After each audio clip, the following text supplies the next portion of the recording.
नमस्कार, good morning. आप सभी का स्वागत है इस ट्रेडर्स हॉटलाइन कार्यक्रम में। मेरे साथ और कंचन के साथ आप ये कार्यक्रम देखेंगे। और जहां तक आज ट्रेड सेटअप का सवाल है, इट्स कम्प्लीटली रेंज बाउंड। जहां तक इंडेक्स का सवाल है, कॉल राइटर्स जो कि 24,300, 400, 200 पे एक कहीं ना कहीं ग्रिप बना के बैठे थे, उनका इम्पैक्ट विजिबल है। निफ्टी अभी 24,300 की ट्रेजेक्ट्री को, 250 की ट्रेजेक्ट्री को पार करने में थोड़ा सा सक्षम नहीं है सुबह से अब तक तो, लेकिन एक वेल डिफाइंड बेस भी है। दैट्स आई थिंक 20 एंड 24 100 120 जहाँ पे पुट राइटर्स भी हैं, उसी रेंज में दोनों ही इंडेक्सेस निफ्टी और निफ्टी बैंक घूमते हुए। सो जहाँ तक इंडेक्स का सवाल है, रेंज बाउंड। लेकिन आज ये एक क्लासिकल केस है जब निफ्टी रेंज बाउंड है, स्टॉक स्पेसिफिक मूव अव्वल दर्जे के, चाहे वो कैपिटल गुड्स हो, चाहे वो अदानी ग्रुप के स्टॉक्स हों, चाहे रियल एस्टेट एंसिलरी हो, चाहे वो केमिकल हो, डिफेंस हो। शानदार मूव, बेहद शानदार मूव। शुरुआत करते हैं इस कार्यक्रम की और पहले देखते हैं सुर्खियां, फिर एनटीपीसी ग्रीन की मैनेजमेंट से बातचीत भी करेंगे। लेकिन पहले अब तक की हेडलाइंस।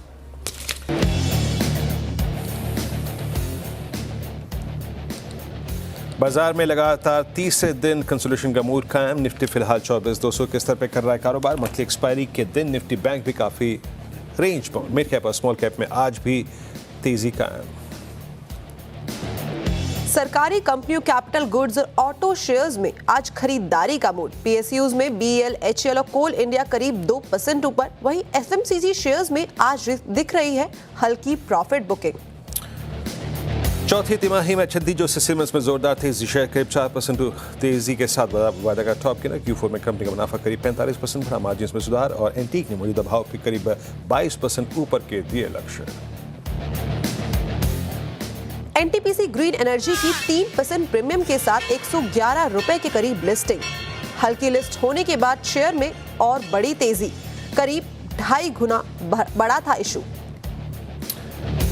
और ईवी मार्केट में एंट्री के बाद एमएनएम की जोरदार तेजी। मॉर्गन स्टैनले ने शेयर पर दिए करीब 10% ऊपर, तो गोल्डमैन सैक्स ने करीब 20% ऊपर के लक्ष्य। शेयर में 1% ज्यादा की तेजी। कंपनी ने कल ही 2 ईवी से उठाया था पर्दा।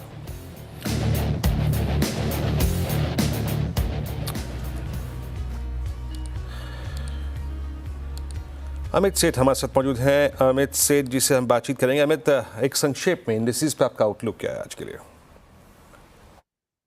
जी good morning Virendra ji, good morning Kanchan ma'am and good morning to all the viewers.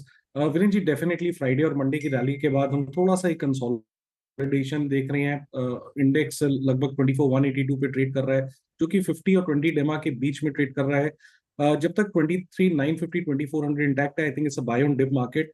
Momentum यहाँ पे आएगा जब व्हेन वी क्रॉस 24,400, तो फिर 24,770 के लेवल्स ओपन होंगे। 24,400 अगर हम क्रॉस करते हैं तो 50 डेमा हमारा क्रॉस होता है और 38.2 फिबोनाची रिट्रेसमेंट भी है वहां पे।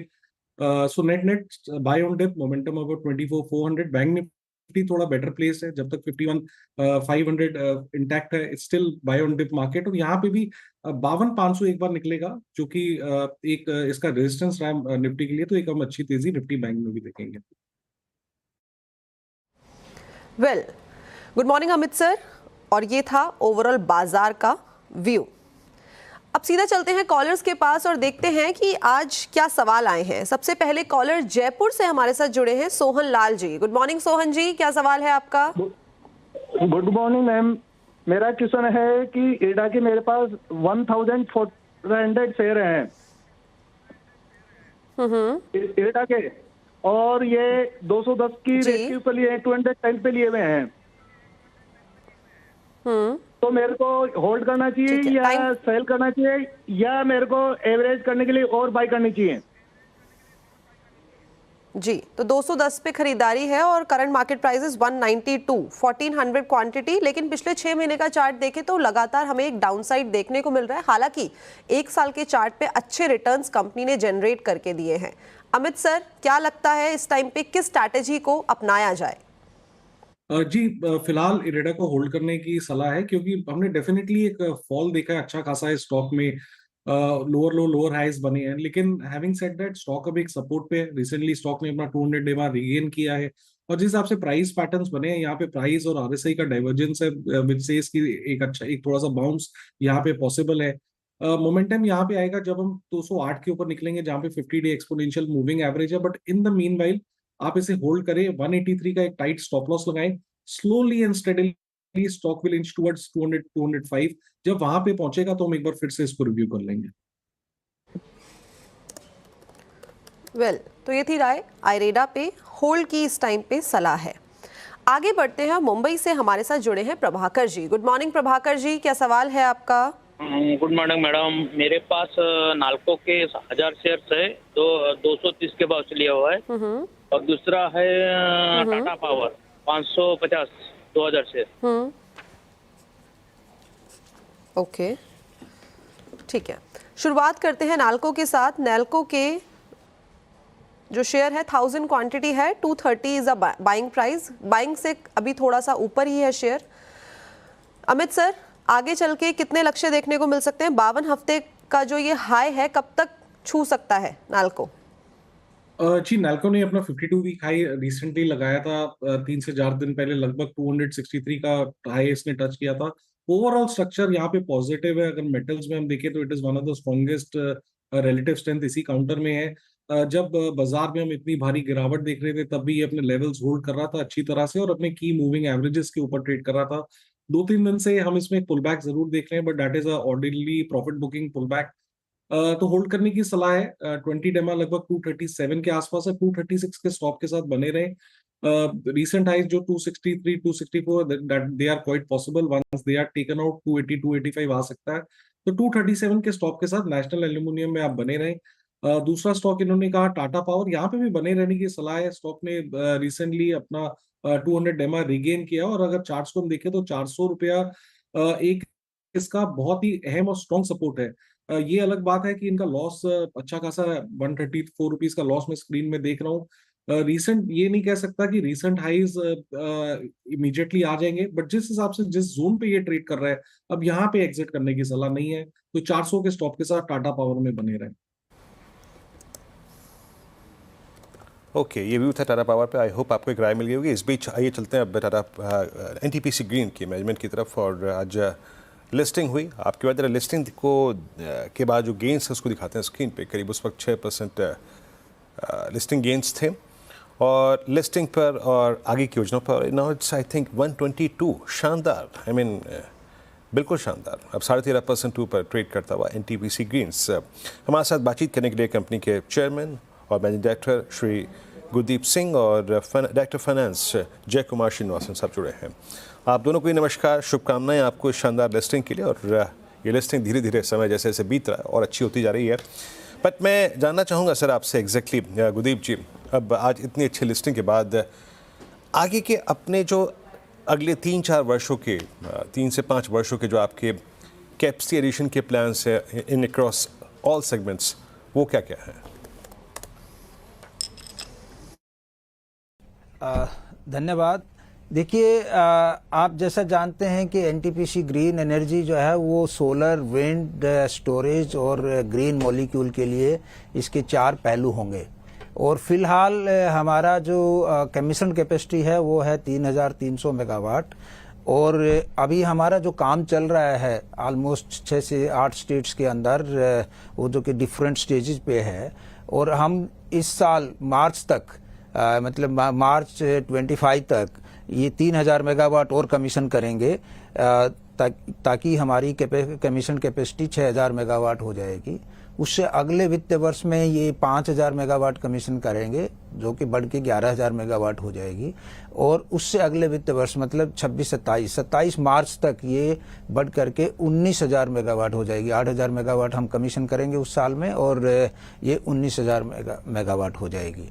और हमारा जो हमने बिजनेस प्लान के हिसाब से जो लक्ष्य रखा है वो 2032 तक जो है 60,000 मेगावाट तक का रखा है, जो कि अभी स्टोरेज की प्राइसेस थोड़ी कम हुई हैं। इसका परिणाम ये है कि integration in the grid is much easier, मतलब जो है ना आसानी से उसको हम ग्रिड के अंदर समावेश कर सकते हैं। और इसलिए हमें विश्वास है कि ये 2032 तक इंतजार करने की बजाय हम 2030 तक ही इसको पूरा करने का पूरा प्रयास कर रहे हैं और हम उसमें सफल होंगे।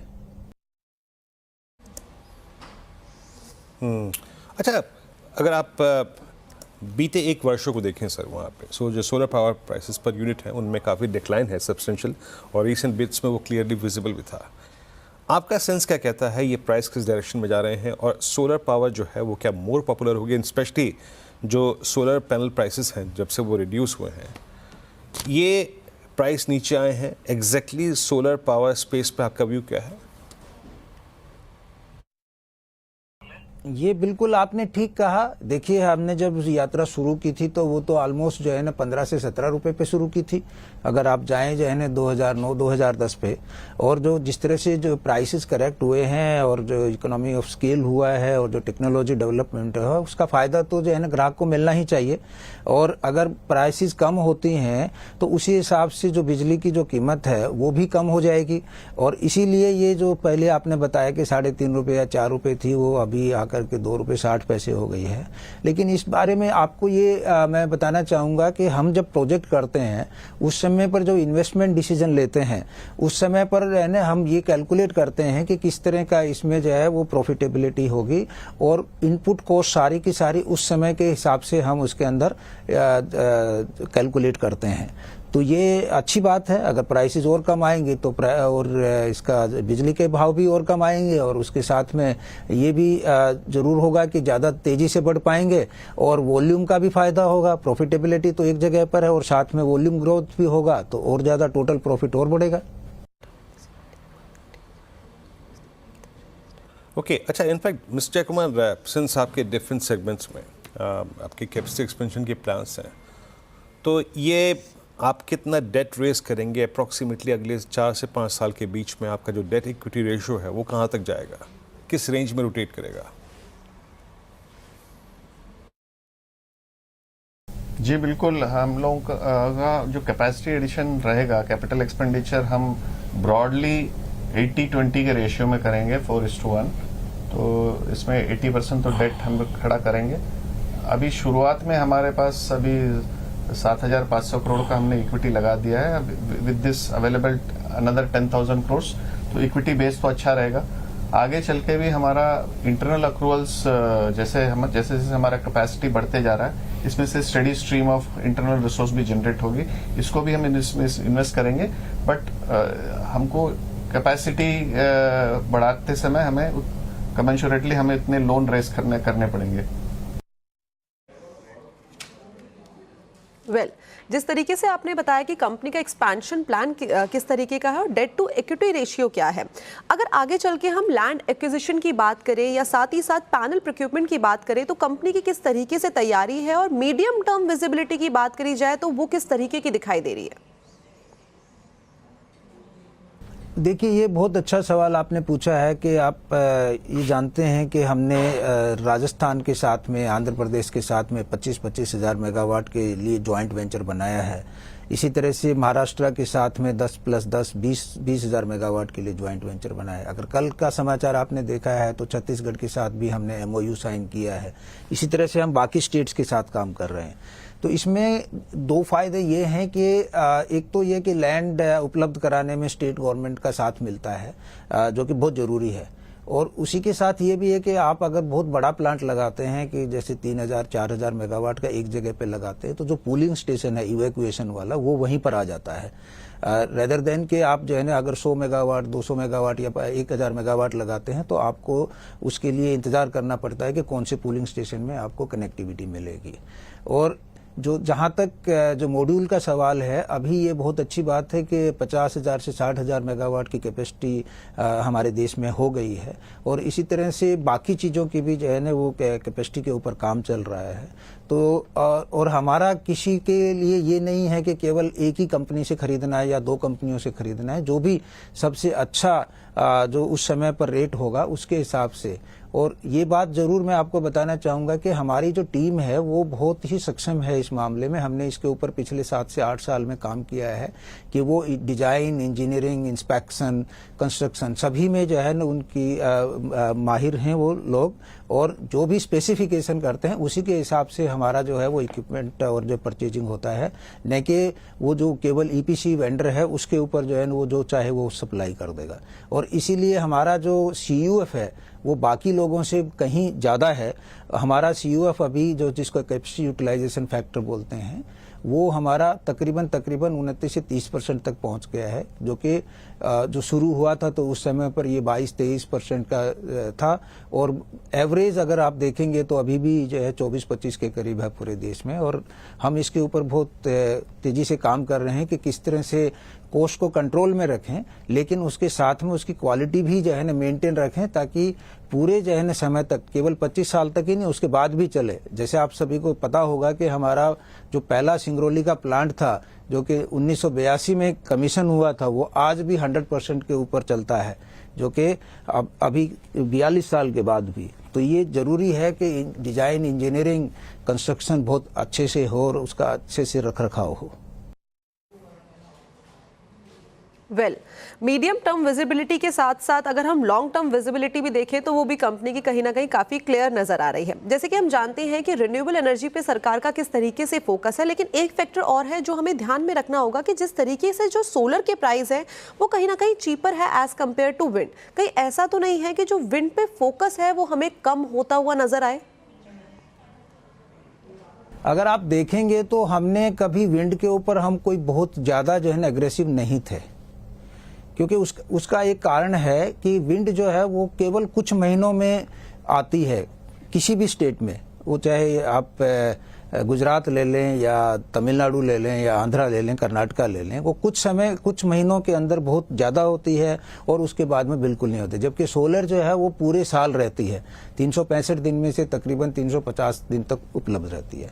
तो इसीलिए हमने ये बहुत पहले से ये हमारी स्ट्रेटजी रही थी कि हम विंड में ज़्यादा एग्रेसिव नहीं होंगे, हम सोलर में ज़्यादा एग्रेसिव रहेंगे। तो हमारा जो निवेश रहेगा वो सोलर के ऊपर ज़्यादा आधारित रहेगा, न कि विंड के ऊपर रहेगा। ऐसा नहीं है कि विंड से हमें जो है ना बिल्कुल नहीं करेंगे, विंड का भी करेंगे 10 से 20% तक, लेकिन उससे ज़्यादा नहीं।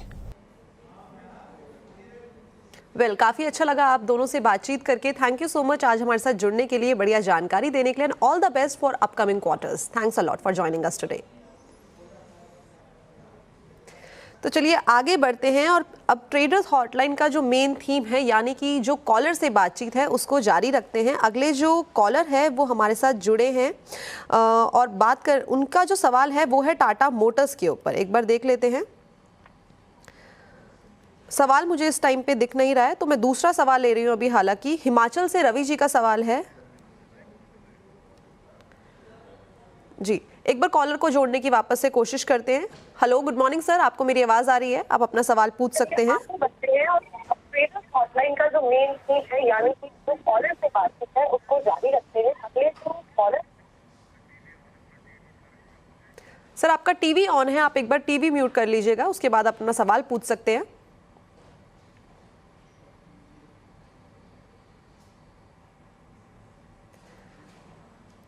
हेलो, ठीक है, मैं आगे बढ़ती हूँ और मैं एक बार सवाल इनका रीड कर देती हूँ। जेबीएम ऑटो यानी कि जेबी माँ के ऊपर सवाल है। 22 शेयर है इनके पोर्टफोलियो में और 1900 रुपए के भाव पे खरीदारी की गई है। ऑल्दो अगर हम पिछले 6 महीने का चार्ट देखें तो लगातार हमें गिरावट का सिलसिला डेफिनेटली देखने को मिला है। 29% की गिरावट यहाँ पे आ चुकी है और करंट मार्केट प्राइसेस 1513। लेकिन रिजल्ट की तरफ देखें तो नतीजे अच्छे आए हैं। Amit sir, over to you. आगे चल के क्या हमें टारगेट्स देखने को मिल सकते हैं? ये 1900 का जो स्तर है वो हम कब तक देख सकते हैं और 52 हफ्ते का हाई कोई नियर टर्म में दिखाई दे रहा है? जी, अगर ओवरऑल देखें तो चार्ट का स्ट्रक्चर वीक ही है। 200 डेमा के नीचे ट्रेड कर रहा है, लोअर हाइज बने हैं। लेकिन हैविंग सेड दैट, स्टॉक ने अपने सपोर्ट जोन से प्राइस और आरएसआई डाइवर्जेंस के साथ अपना 10 डेमा रिकवर किया है। नियर टर्म में अगर ये 20 डेमा जो कि लगभग 1530 के आसपास आता है तो maybe we can see 1600 के लेवल्स जहां पे 50 डेमा प्लेस्ड है। तो we will take it one step at a time. Immediately यहाँ नहीं कहा जा सकता है कि एक 52 वीक हाई आने वाला है क्योंकि स्ट्रक्चर वीक है। लेकिन क्योंकि रिबाउंड आ रहा है तो हमें थोड़ा सा इसे होल्ड करना चाहिए। स्टॉप लॉस रखेंगे लगभग 1470 रुपए का, and there is a possibility कि ये स्टॉक 1625-30 के तरफ बढ़ रहा है। वहां पे हम एक बार इसको फिर से रिव्यू कर लेंगे। तो ये थी राय जेबी माँ के ऊपर। अब वक्त हो गया है एक छोटे से ब्रेक का, लेकिन आप जाइएगा कहीं नहीं। आप हमारे सोशल मीडिया प्लेटफॉर्म और साथ ही साथ टोल फ्री नंबर पे अपने सवाल भेज सकते हैं और ट्रेडर्स हॉटलाइन में हमारे साथ जुड़ सकते हैं। धन्यवाद। अभी का ट्रेडर्स हॉटलाइन में और निफ्टी के अंदर कंसोलिडेशन का जो फेज है वो जारी है and it is currently trading at 24,177। तो चलिए आगे बढ़ते हैं और अपने जो सवाल जवाब का सिलसिला है उसको जारी रखते हैं। अगले कॉलर जो हैं वो झांसी से हमारे साथ जुड़े हैं, सुरेंद्र जी। नमस्कार सुरेंद्र जी, क्या सवाल है आपका? जी, मेरे पास DLF के 84 शेयर हैं 747 रुपये पे, और जियो फाइनेंशियल सर्विस के हैं 50 शेयर वो 300 रुपये पे। तो इन लॉन्ग टाइम है मेरा भी। ओके, लॉन्ग टर्म का नज़रिया है, टाइम फ्रेम जो है लॉन्ग टर्म का है। और दो सवाल हैं। सबसे पहले शुरुआत करते हैं DLF के साथ, जहां पे इनके पास है 84 क्वांटिटी और ख़रीदारी की गई है 747 के भाव पे। रिजल्ट्स की बात करी जाए तो रिजल्ट रोबस्ट देखने को मिले थे। YOY बेसिस पे कंपनी का जो मुनाफा है वो 122% बढ़ा था और साथ ही साथ रेवेन्यू में भी करीब 46% का उछाल देखा गया था। बट इस टाइम पे यानी कि अगर स्पेसिफिकली आज के दिन की बात करें तो थोड़ा सा हमें एक गिरावट का सिलसिला दिखाई दे रहा है। और अभी हाल ही में जेफरीज ने भी अपनी रिपोर्ट में DLF को एक टॉप पिक बताया था रियल एस्टेट के अंदर। अमित सर, आपको कैसा लग रहा है, लॉन्ग टर्म में कहां तक के लक्ष्य हमें देखने को मिल सकते हैं? जी डेफिनेटली कंचन मैम, DLF होल्ड करने की सलाह है। रिसेंटली हमने स्टॉक में एक फॉल जरूर देखा था कुछ दिनों पहले, लगभग हफ्ते पहले, विद द स्टॉक प्राइस 730 के लेवल्स। लेकिन वहां से जो रिकवरी आई है, स्टॉक ने अपना 200 डेमा भी रिकवर किया और अपने सारे की मूविंग एवरेजेस के ऊपर ट्रेड कर रहा है। पिछले 3 दिनों से थोड़ा सा साइलेंट और साइडवेज है, but that is quite a normal price action. लगभग 800 के आसपास एक कॉन्फ्लुएंस ऑफ मूविंग एवरेजेस का सपोर्ट है, तो 800 is a very strong support area DLF के लिए अभी। सिंस इसका नजरिया थोड़ा सा पोजिशनल है, तो 795 के स्टॉप के साथ यहाँ पे बने रहे। जब तक 795 इंटैक्ट है, एवरीथिंग इज गुड। इमीडिएटली मुझे लगता है कि slowly and steadily, may be in a months time, ये 875 890 की तरफ बढ़ेगा। वहां पे हम फिर से इसको रीअसेस कर लेंगे। और सेकंड स्टॉक जो इन्होंने कहा, जियो फाइनेंस का भी चार्ट देख के लग रहा है कि स्टॉक ने एक अच्छा बेस बनाया है लगभग 290 300 के लेवल्स पे। It's a sort of a double bottom with divergence with price. 200 डेमा जो इसने ब्रेक किया था एक बेयर ट्रैप के साथ, तो वो रिकवर कर लिया और आज के सत्र में 50 डेमा रिकवर करने के जोन में है। तो इसे होल्ड करें, छोटा सा स्टॉप लॉस रखे 310 का। यहाँ पे भी मुझे लगता है कि 340 350 के नियर टर्म टारगेट्स पॉसिबल है, जहां पे हम इसको एक बार फिर से रिव्यू कर लेंगे। वेल, तो ये थी राय DLF और साथ ही साथ जियो फाइनेंस के ऊपर। लेकिन जियो के अंदर कोई भी खरीदारी या फिर ट्रेड करने से पहले अपने पर्सनल फाइनेंशियल एडवाइजर से सलाह जरूर ले लें, उसी के बाद कहीं पे ट्रेड या फिर निवेश करें। आगे बढ़ते हैं और अगले जो कॉलर है वो जुड़े हैं कोलकाता से PP Das ji. Good morning PP Das ji, क्या सवाल है आपका? Good morning ma'am, good morning sir. हमारा सवाल है जिलेट के ऊपर। हमारा पास जिलेट लॉन्ग टर्म व्यू चाहिए। हमारा 16 शेयर है 10,210 पे। लॉन्ग टर्म व्यू चाहिए। लॉन्ग टर्म का नजरिया है? हाँ जी, लॉन्ग टर्म नजरिया है और खरीदारी का जो भाव है वो है 10,210 का and the current market price is 10,068। हालांकि रिजल्ट अच्छे देखने को मिले थे। अगर हम YOY बेसिस की बात करें तो मुनाफे में करीब 27% का एक उछाल देखने को मिला था और ये नंबर आया था करीबन 115 करोड़ के आसपास। अमित सर, क्या लगता है लॉन्ग टर्म में कहां तक के हमें टारगेट्स देखने को मिल सकते हैं? जी स्ट्रक्चर तो देखा जाए तो पॉजिटिव है, बट इन्होंने थोड़ी सी मिस्टेक कर दी कि जहां पे इन्हें परचेज किया वो थोड़ा सा अपने नियर टर्म मूविंग एवरेजेस से स्टॉक प्राइस उन लेवल्स पे एक्सटेंडेड था, एक पुल बैक जोन नहीं था। तो थोड़ा सा हम यहाँ पे पुल बैक जरूर देख रहे हैं, इस कारणवश इनको थोड़ा सा इसमें घाटा लग रहा है। But having said that, structure positive है, बने रहे। स्टॉप लॉस थोड़ा सा डीप रखना पड़ेगा क्योंकि ये पोजिशनल स्टॉक्स होते हैं। 9,500 का स्टॉप लॉस यहाँ पे बना के रखे और एक बार अगर 10,500 के ऊपर निकलता है तो 11,500 से 12,000 के लेवल्स हम देख सकते हैं। तो एक स्ट्रिक्ट स्टॉप लॉस लगाइए 9,500 का और पेशेंटली स्टॉक को होल्ड करें।